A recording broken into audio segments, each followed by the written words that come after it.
Travis's struggles stemming from the plane crash he survived with DJ AM in 2008 when their private jet crashed in South Carolina after it caught fire. Imagine having in the palm of your hand everything that should make a man feel lucky, and still missing a tiny piece of the puzzle, as if a part of oneself was lost and can never be recovered. Nearly 18 years after the crash that killed 4 people and left Barker with burns over much of his body, he is finally revisiting the story in Travis Barker, Louder Than Fear. And now he has revealed one detail that makes that night even more haunting. At 50, the tragedy of Travis Barker is beyond heartbreaking. But to make sense of it all, we need to start from the very beginning. He lost his mother before he was old enough to understand loss.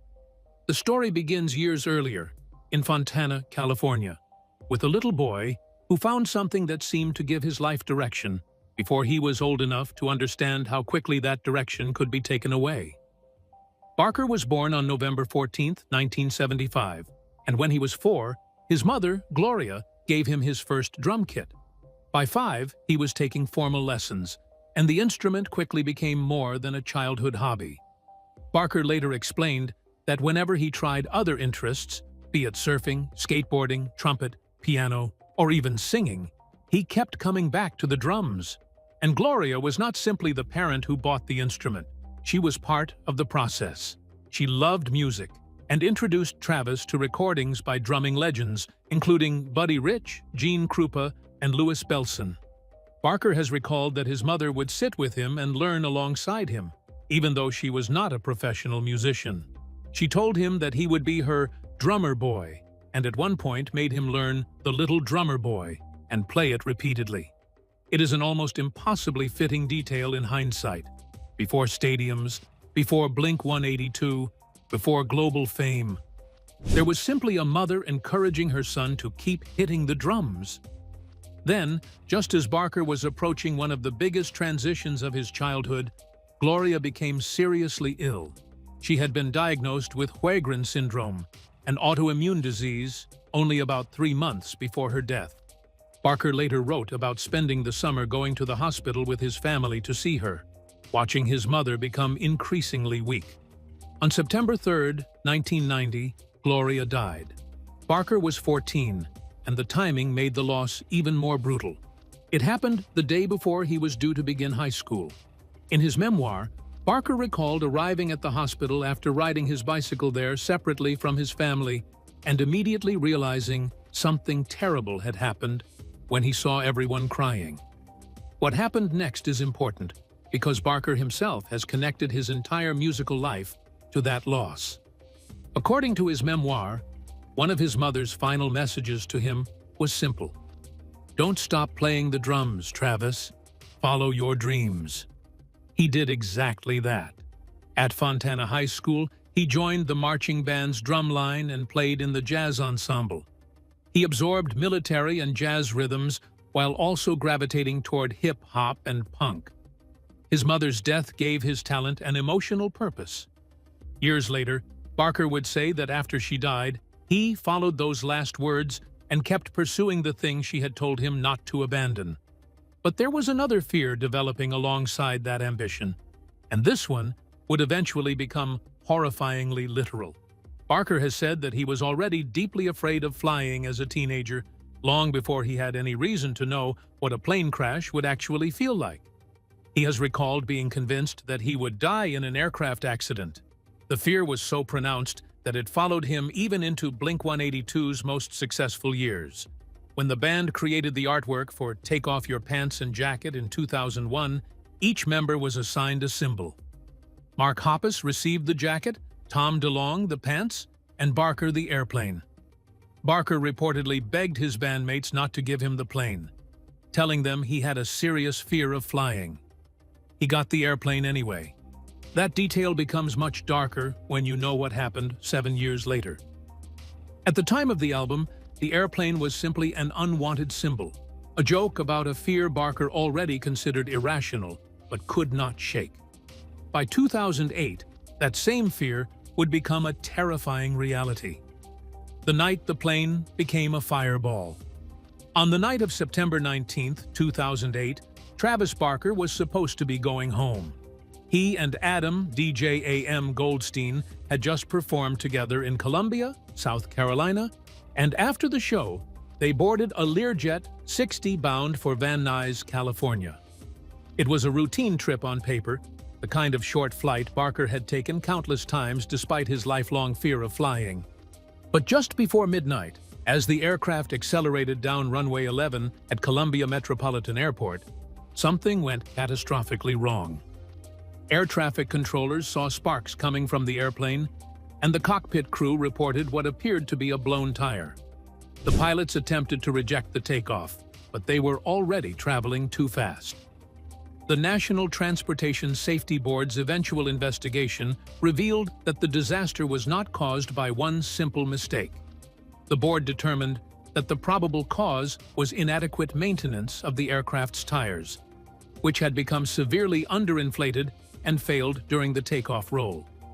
But the chain of failures went further. The NTSB also found that the captain initiated the rejected takeoff after the aircraft had passed the critical decision speed known as V1, while problems with the Learjet's thrust reverser system contributed additional forward thrust during the emergency. Investigators also identified shortcomings in crew training and cockpit coordination. In other words, the plane did not simply blow a tire and crash. A series of mechanical and human factors turned a failed tire into a catastrophe.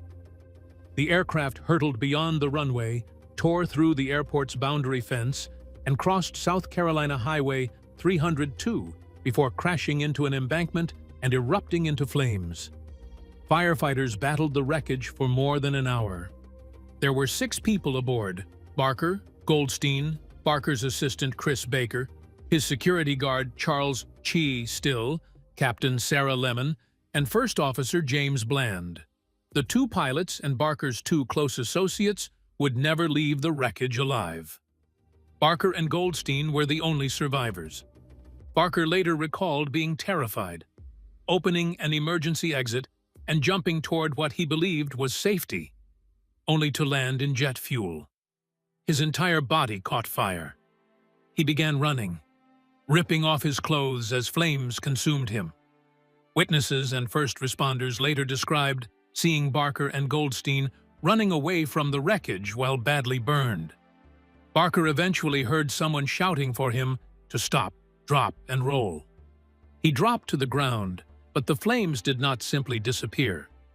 Goldstein helped put them out, using his own body and clothing to smother the fire around Barker's feet.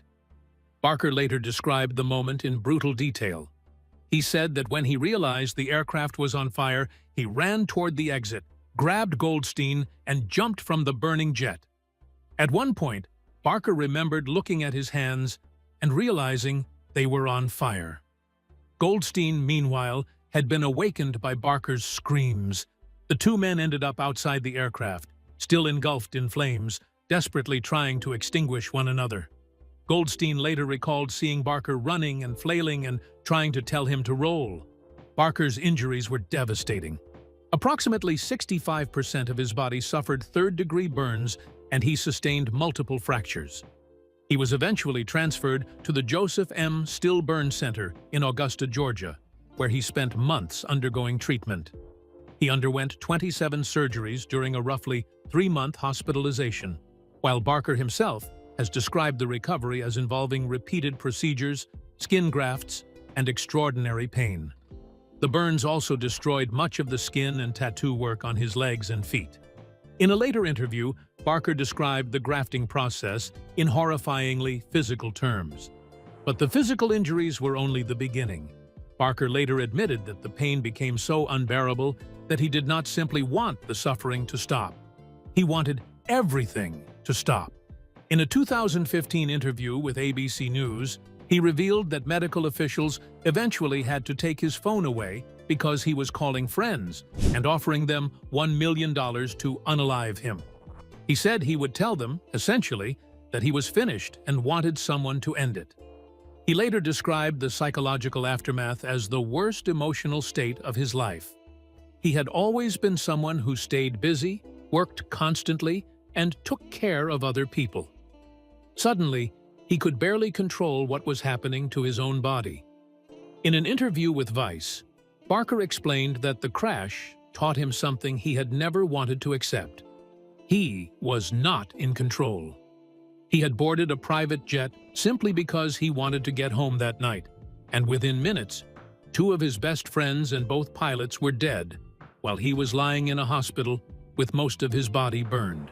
And then came the fact that would make his survival even harder to understand.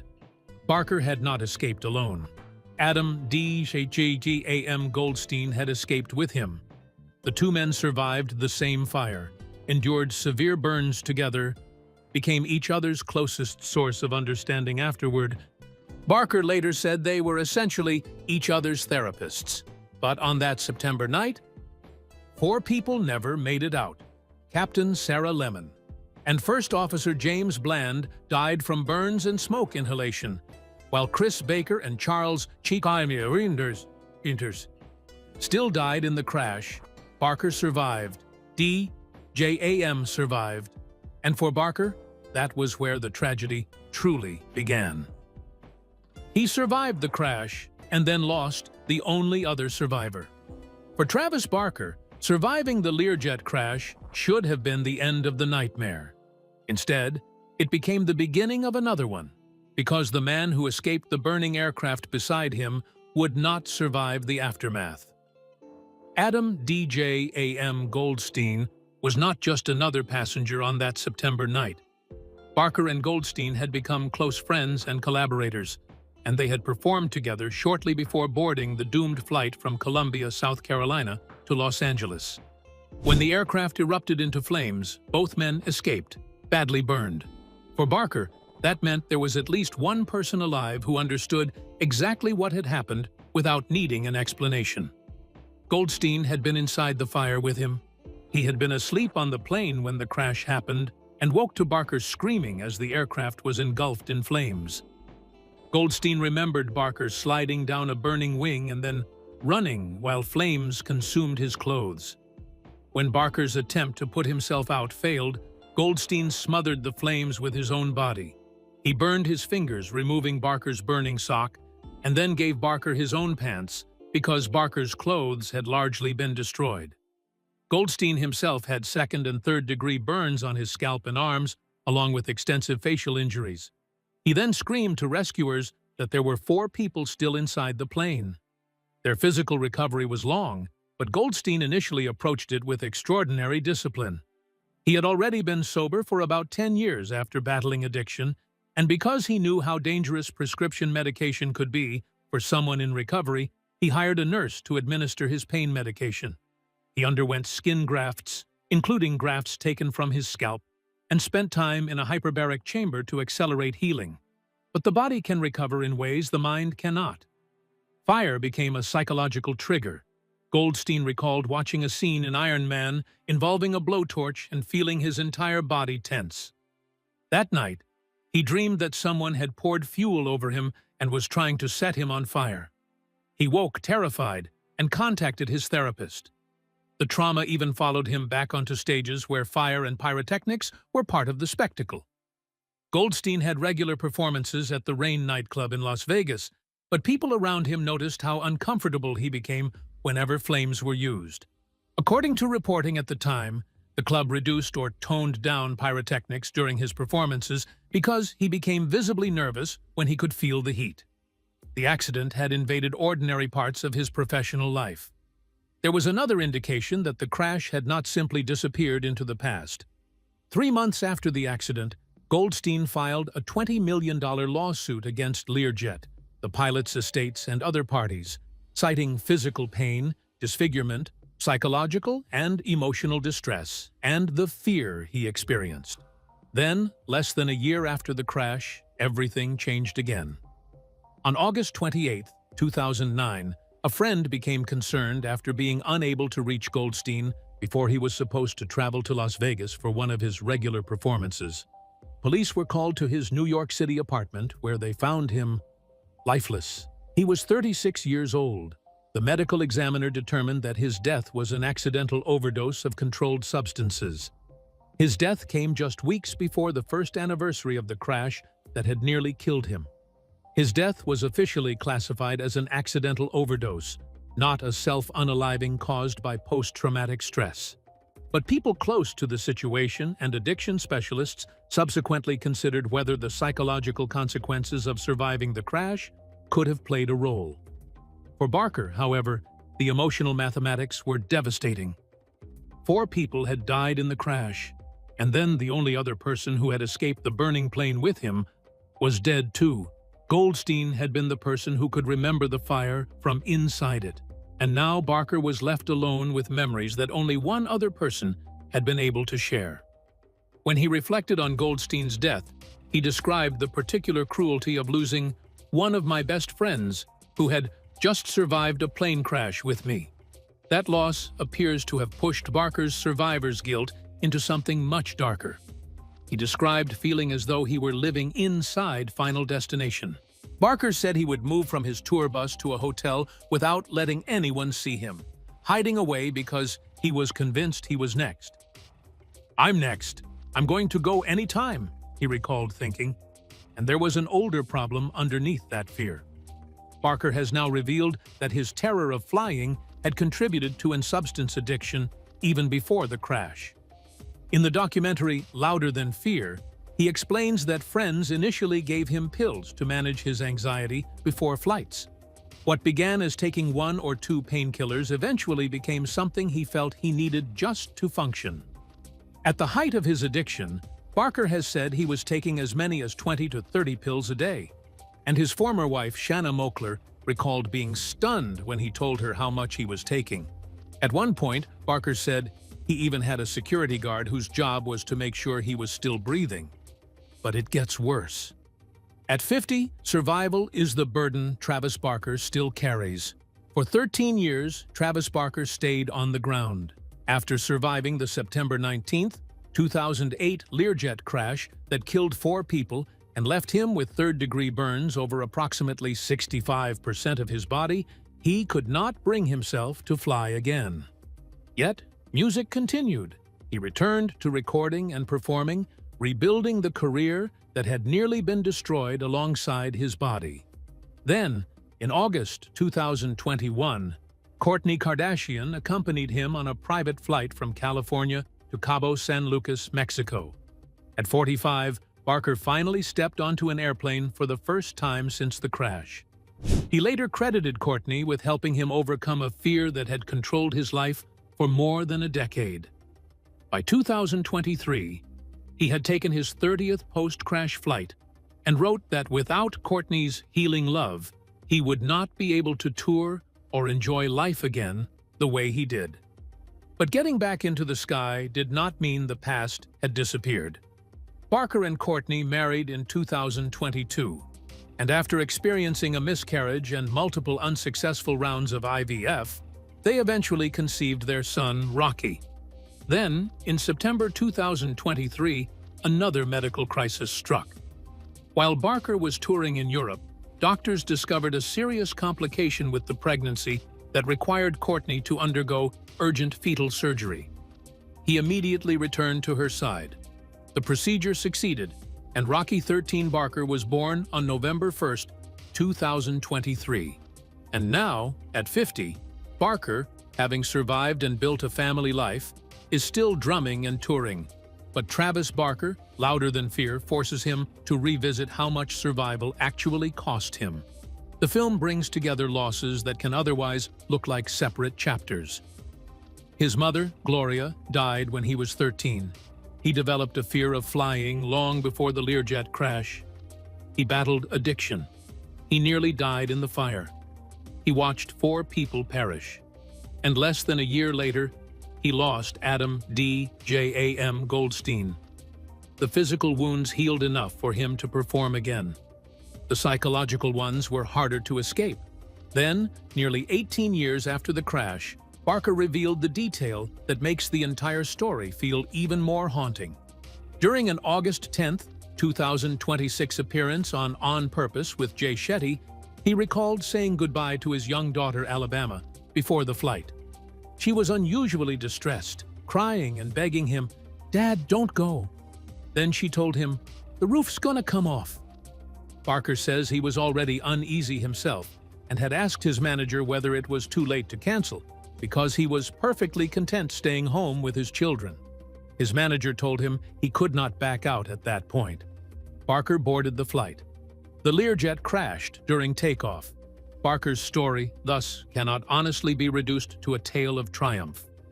He survived, but survival left him carrying memories that success could not erase.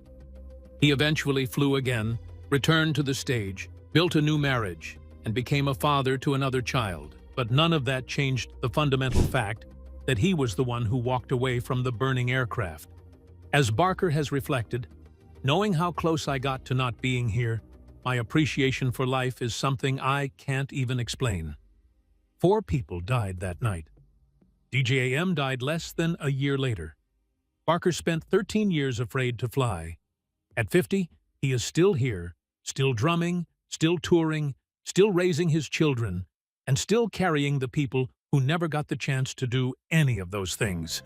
The tragedy of Travis Barker is that even though he survived, he had to spend the rest of his life learning how to live with the people who didn't. Well, that's it for now. Thanks for watching. Did you like this video? If you did, please consider liking, dropping a comment, and hitting the subscribe button so that you don't miss out on our new uploads. Also, don't miss this video you see on your screen right now. It's truly unbelievable.